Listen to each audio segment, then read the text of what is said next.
আপনি যখন মানুষ চিনতে শিখে যাবেন তখন আর মানুষের সাথে মিশতে চাইবেন না, কারণ তখন আপনি বুঝতে পারবেন কি সত্যি আপনার আপন আর কি শুধু প্রয়োজনের সময় আপনার পাশে থাকে, কে আপনার হাসির কারণ হতে চায় আর কে আপনার দুর্বলতাকে নিজের স্বার্থে ব্যবহার করতে চায়।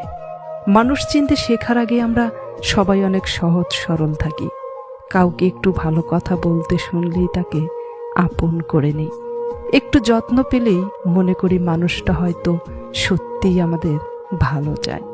কিন্তু সময় যখন তার আসল চেহারা দেখিয়ে দেয় তখন বুঝতে পারি সবাইকে আপন ভাবাটা ছিল আমাদেরই ভুল।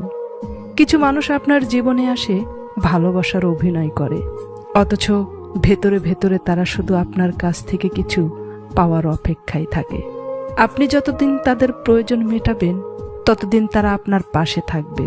প্রয়োজন শেষ হলে এমনভাবে দূরে সরে যাবে যেন আপনাকে তারা কোনোদিন চিনতই না। আর কিছু মানুষ আছে যারা আপনার ভালো সময়ে ভিড় করবে, কিন্তু আপনার খারাপ সময়ে একটা ফোন করতেও তাদের সময় হবে না। তখন ধীরে ধীরে আপনি বদলে যাবেন, আগের মতো সবার সাথে কথা বলতে ইচ্ছে করবে না, অকারণে কারো সাথে সম্পর্ক তৈরি করতে চাইবেন না, কারণ আপনি বুঝে যাবেন একাকিত্ব সবসময় কষ্টের নয়, ভুল মানুষের সঙ্গ অনেক বেশি কষ্টের। তখন আপনার কাছে মানুষের সংখ্যা নয়, মানুষের সত্যিকারের মূল্য গুরুত্বপূর্ণ হয়ে উঠবে। আপনি হয়তো অনেকের থেকে দূরে সরে যাবেন, কিন্তু নিজের শান্তির কাছে ফিরে আসবেন। কারো মিথ্যে ভালোবাসার চেয়ে নিজের নিঃসঙ্গতাকে বেশি আপন মনে হবে। তবে মনে রাখবেন, মানুষ চেনে যাওয়া মানে সবাইকে খারাপ ভাবা নয়, বরং এটা শেখা কাকে কতটা কাছে রাখতে হয় আর কার কাছ থেকে কতটা দূরত্ব বজায় রাখতে হয়।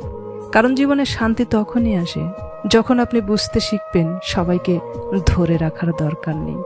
কিছু মানুষকে ছেড়ে দিতে হয়, কিছু সম্পর্ককে দূর থেকে দেখতে হয়, আর কিছু মানুষকে শুধু একটা শিক্ষা হিসেবে মনে রাখতে হয়।